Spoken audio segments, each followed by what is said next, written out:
Fala galera, sejam muito bem-vindos a mais um vídeo do canal. Bora analisar mais uma empresa americana e hoje eu vou trazer a SoFi, uma fintech aí bem popular nos Estados Unidos, uma empresa que tem sido muito falada aí por muitos gestores e hoje a gente vai dar uma olhada aí nos seus números aí, conhecer um pouco mais sobre essa empresa para decidir se é ou não é um bom investimento, beleza? Então se você gosta desse tipo de conteúdo, já deixa seu like, se inscreve no canal e bora pro vídeo que seu tempo é importante. Bom galera, como a SoFi é uma empresa que não é tão conhecida assim, hoje eu vou começar o vídeo diferente. Eu vou falar primeiro da empresa, falar alguns pontos positivos, alguns desafios dela, depois eu vou dar uma olhada nos números e no fim no gráfico para a gente decidir se é ou não uma boa oportunidade, beleza? Então vamos lá. A SoFi, como eu mencionei no começo do vídeo, é uma fintech, tá? Para quem tá começando no mundo dos investimentos, fintech são aquelas empresas de banco digital, né? Aqui no Brasil a gente tem o Nubank, o C6 Bank, o Banco Inter, tá? Inclusive o Nubank é uma empresa bem bacana que é negociada lá fora. Eu vou fazer um vídeo só dela, tá na boca lá de muito gestor, tem muito fundo investindo uma boa grana nela, eu acho que vale a pena trazer. Mas hoje a gente vai dar uma olhada nessa fintech aqui, a SoFi, e a SoFi basicamente tem essa carinha aqui, é um banco digital onde ele integra vários serviços e esse é o grande diferencial dela. Então eu já trago aqui de ponto positivo que a ideia dele é ser um único lugar onde você consegue resolver basicamente todo e qualquer problema financeiro, né? Desde empréstimos a financiamentos, seguros, investimento. Então ele começou em 2011, basicamente com um serviço de empréstimo estudantil, né? Empréstimo estudantil nada mais é do que o cara vai lá para a faculdade, aí ele financia, né, a faculdade dele com algum banco e depois que ele se forma e começa a trabalhar, ele começa a pagar a faculdade e esse foi o primeiro business deles. Depois eles expandiram para cartão de crédito, seguro, financiamento, seguros de viagem, investimento e se tornou toda essa plataforma aí, todo esse hub financeiro que vem crescendo aí de maneira bem saudável nos últimos anos. Nós já vamos ver os números. Então hoje basicamente a SoFi atua em três frentes, que seria empréstimo de dinheiro, principalmente o financiamento estudantil que é muito forte, serviços financeiros, né, serviços normais, né, cartão de crédito, investimento, né, então ele ganha comissão, essas coisas, e o mais interessante de todos, que são as suas plataformas de tecnologia, né, então além de fazer os serviços bancários, ela também terceiriza a tecnologia para outros bancos, outras fintechs aí poderem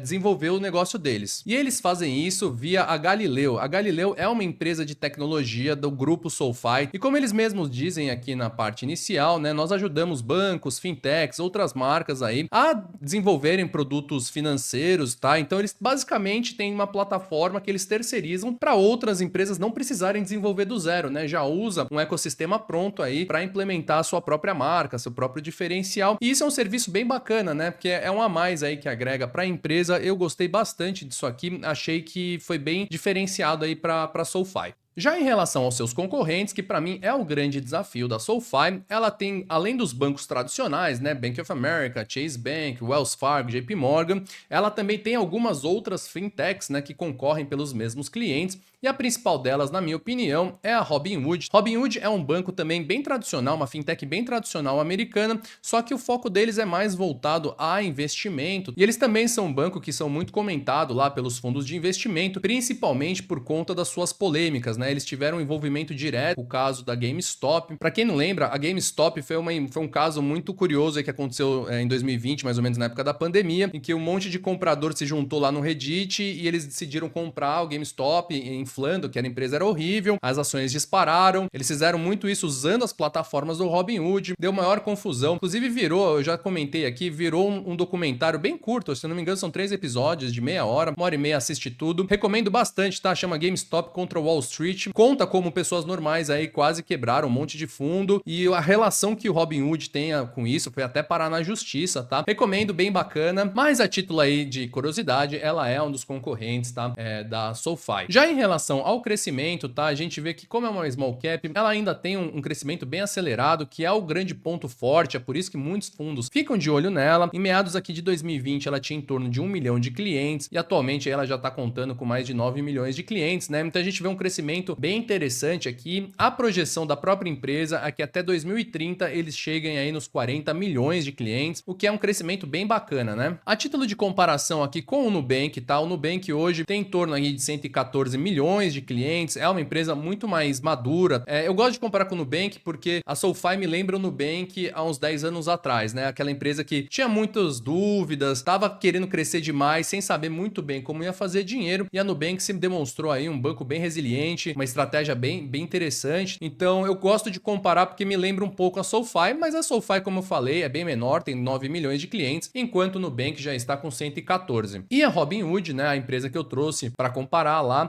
ela já vem num crescimento mais desacelerado, hoje ela conta com 26 milhões, a tendência é que a SoFi em alguns anos passe aí a Robinhood em termos de clientes. Então basicamente sobre a empresa é isso, é uma fintech que tem como ponto forte um monte de serviço, né, é uma empresa voltada para um público mais jovem, aquele público que quer tentar resolver tudo de maneira simples, investir o dinheiro, empréstimo, financiamento, quer fazer tudo de maneira digital e rápida, tá num crescimento acelerado e como principal desafio tem manter esse crescimento, né, acelerado como a gente viu, já que outros bancos tradicionais e as fintechs também estão de olho nos mesmos clientes. Então esse para mim é o grande desafio da empresa. Dito tudo isso, vamos dar uma olhada nos números dela, então vamos ver se essa empresa é saudável, como é que tá funcionando isso aqui. Então, como eu mencionei, ela é uma small cap, tá? Ela é negociada a 14 bilhões de dólares, que para o padrão americano ainda é uma empresa pequena. Como eu mencionei também, foi fundada em 2011, não paga dividendo. Então, bora pro que interessa, vamos dar uma olhada nos números. Lembrando que ela abriu seu capital em 2021, então a gente tem alguns anos de histórico aqui, tá bom? E o que a gente pode perceber aqui de início é que ela tem um crescimento bem acelerado, ano após ano, aqui 40, 60, 65%. É o que a gente espera de uma empresa desse porte, né? É uma fintech, é nova, e é isso que ela tem que fazer. Ela tem que crescer de maneira acelerada. É por isso que vem chamando muita atenção de muitos fundos, porque se ela continuar nesse ritmo aqui, ó, de 70, 70% por trimestre aqui de crescimento, a tendência é que as ações subam bastante aí no futuro de médio e longo prazo, e é isso que chama a atenção aí dos investidores. Já em relação aos seus custos, a gente sabe, né, uma fintech ainda no começo, ela tende a crescer a qualquer custo e geralmente ela não dá lucro nos primeiros anos. A SoFi não é diferente, tá bom? Então até 2022 ela já tinha prejuízo só do resultado operacional, não precisava nem ir para o lucro líquido, né? Então se pegava a receita menos o custo já dava prejuízo, né? Ela conseguiu reverter isso em 2023, em 2024 e agora ela está indo um pouco melhor, né? Ponto interessante aqui para o lucro líquido, que a partir de 2024, ou seja, no passado ela finalmente conseguiu aí fechar positivo, o que é bem bacana, tá? Até então ela estava fechando no negativo aqui, então é um marco bem interessante aí para uma fintech, tá? Quando ela finalmente dá o seu primeiro ano de lucro aqui. Vamos ver no trimestral. No trimestral a gente vê também essa evolução, né? No terceiro quarto aqui de 2023 até então só dava prejuízo, aos poucos começou a sair aqui, quarto aqui de 2024 entregou bacana aqui 300 milhões, então a empresa tá indo para frente, né? O que é um sinal bem positivo aí para os investidores. Em relação à previsão aqui anual, a gente vê que ela tá entregando aqui 2,5 bilhões em 2024 e ela tem essa tendência de continuar num crescimento bem bacana aí,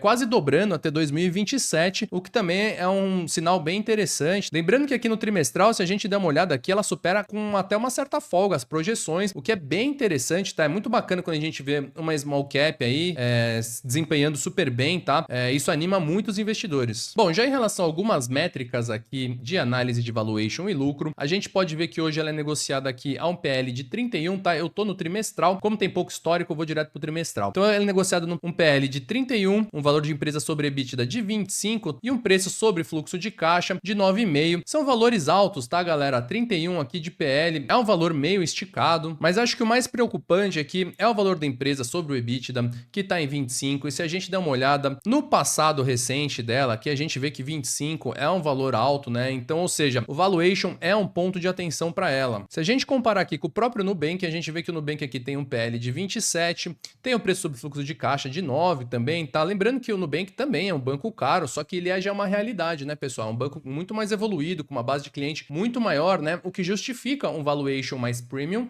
do que a própria SoFi, que ainda é uma aposta. Então, o valuation da SoFi é um risco sim, beleza? Já em relação à rentabilidade, como a gente viu, ela saiu do prejuízo recentemente, tá? Então tá entregando aqui margens muito aleatórias, né? Quando uma empresa sai do vermelho, as margens acabam ficando um pouco difícil de fazer a leitura, né? Então entregou 5, aí do nada entregou 32. Não é uma métrica que eu gosto muito para empresas que estão saindo do vermelho ainda, porque tem muita água para rolar ainda, ela não tem uma maturidade que faça ter uma análise saudável aqui em relação à rentabilidade, beleza? Então resumindo em relação aos números, a gente vê um crescimento bem acelerado, a gente infelizmente não tem tanto histórico, mas o que a gente viu é que ela tá num crescimento forte, ela vem aumentando bastante a sua base de clientes, conseguiu sair do vermelho alguns trimestres, o que é muito bacana, e o único ponto de atenção é o valuation. Ela tá uma empresa cara, ela é negociada a um preço premium, comparado com outros pares como o próprio Nubank, que já é uma realidade, tem uma base de clientela muito maior. Então esse é o único ponto de atenção aqui. Então para a gente finalizar, vamos dar uma olhada aqui no gráfico. Então como a gente pode ver, tem um histórico curto, eu estou no semanal, sem nossas linhas de estudo. Ela abriu o capital aqui em 2021, né? Então a gente não tem tanto histórico assim,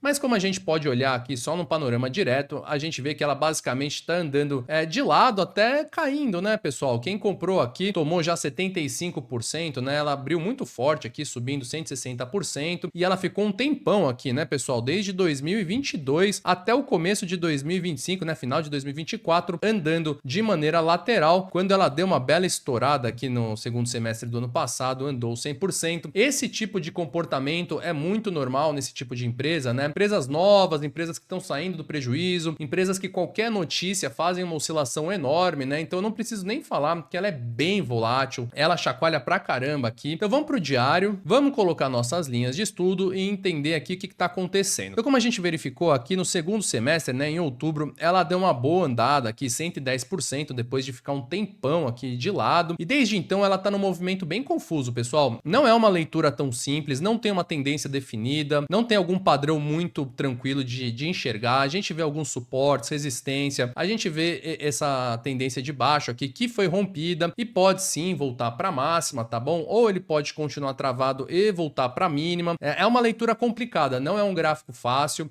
Não gosto muito de operar baseado em movimentos gráficos, porque dá muito sinal falso, tá? Empresas como essa tem muita especulação, né, por trás dela. Então é difícil encontrar aqui algum ponto bom de compra, né? Pensando em algumas técnicas, talvez a do RSI, né? Então a gente estaria no meio, não estaria um momento bacana, ele tá bem lateralizado aqui, né? Eu não vejo nenhum movimento muito claro. Talvez o melhor teria sido aí no auge da questão tarifária do Trump, há um mês atrás, um mês e meio. Quem comprou aqui embaixo, ó, conseguiu pegar 50%. Comprar aqui agora eu acho um pouco arriscado, porque para voltar para as máximas você vai ganhar 26%, que é razoavelmente pouco para essa empresa, visto que o valuation dela tá esticado. Agora, se porventura ela voltar, você vai tomar 30% rapidinho aqui, ou até mais, né? Caso ela perca esse fundo aqui e venha buscar esse outro, pode chegar até 50%. E eu acho isso um pouco complicado, pessoal. Se porventura você está posicionado nessa parte de baixo, eu acho bem legal, eu acho que dá para manter. É uma ação que eu visualizo aqui a mais longo prazo, né? Vou até colocar no semanal. Eu consigo enxergar ela mantendo esse crescimento e indo buscar aqui primeiramente o topo histórico, depois rompendo para novos patamares, mas eu enxergo isso de uma maneira de médio a longo prazo. Não gosto da posição que ele tá. Eu gostaria de ver ele descer mais ou menos para essa região aqui para fazer uma compra um pouco mais saudável, já que é uma empresa que eu fico com um pouco receio aí de fazer preço médio, tá, pessoal? Se porventura ela perde aqui, começa a cair, eu não ia ficar confortável de ficar comprando e me posicionando, já que ela é uma empresa ainda que tem que se provar, é uma empresa aí que oscila muito, tá? Então, são esses tipos de empresa aí que às vezes pode prejudicar bastante aí